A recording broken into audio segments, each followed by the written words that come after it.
Hello, hello, hello. Welcome back to Exotic Wine Travel. I'm your host, Matthew Horkey, Bosnia Herzegovina. That's where we are right now. And when most people think about Bosnia, what do you think of?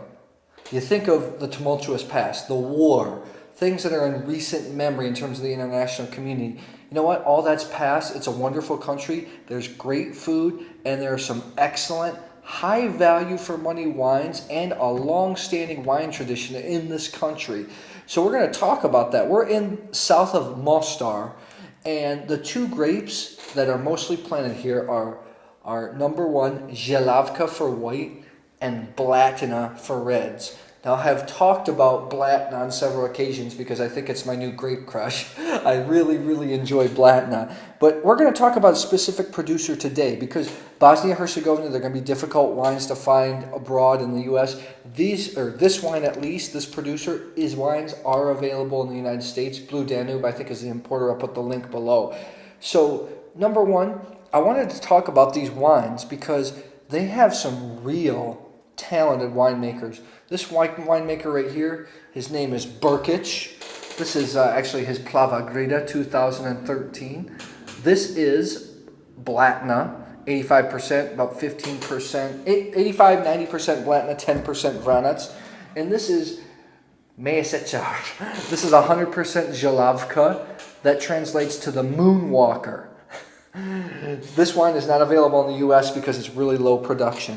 So, what is it about these wines? This winemaker is 100% organic and biodynamic. What does that mean? Biodynamic. This wine, for instance, he just puts all his Žilavka, whole berries included, in a Bosnian oak barrel, lets it ferment, lets it macerate, and disturbs it very little, pushes it down, maybe mixes it up a little bit, and he bottles in accordance with the moon phase. So this wine was incredibly unique. I'm not going to open these wines because these are wines that are coming home with me in my personal collection.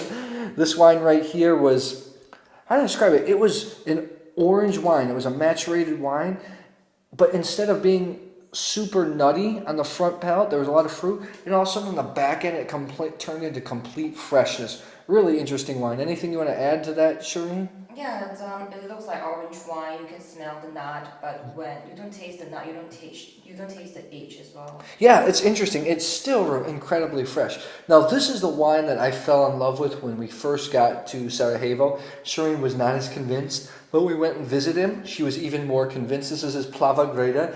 Like I said, 85% to 90% Blatina, 10 to 15% Vranac. Why?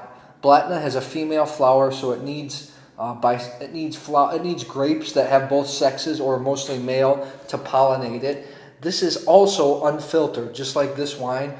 Now, Blatina just makes some just well-balanced, simple, delicious wines. They're not thought-provoking when you're thinking about the maybe Nobel Prize winning, just intense, intelligent, intellectual wines, but they just make nice, cheerful, easy drinking wines. This Brkić right here, a lot of cherry, chocolate on the front palate and the mid palate. Also got some other red berry notes, a little bit of dirt, a little bit of twig.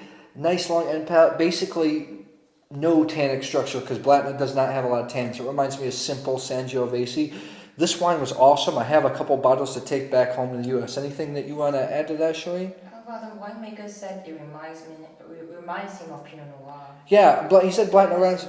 And while Shireen might disagree, I can see it's light. It's not overly complex. It's delicate. It's only found here in Herzegovina. They have long winemaking traditions here. Very interesting wine. So if you come here, check out these wines.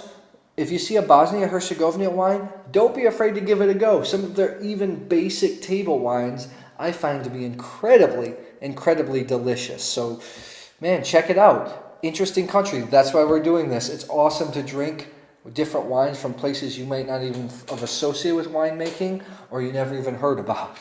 So if you like this videos, please subscribe to our YouTube channel, Exotic Wine Travel. I will see you at the next episode.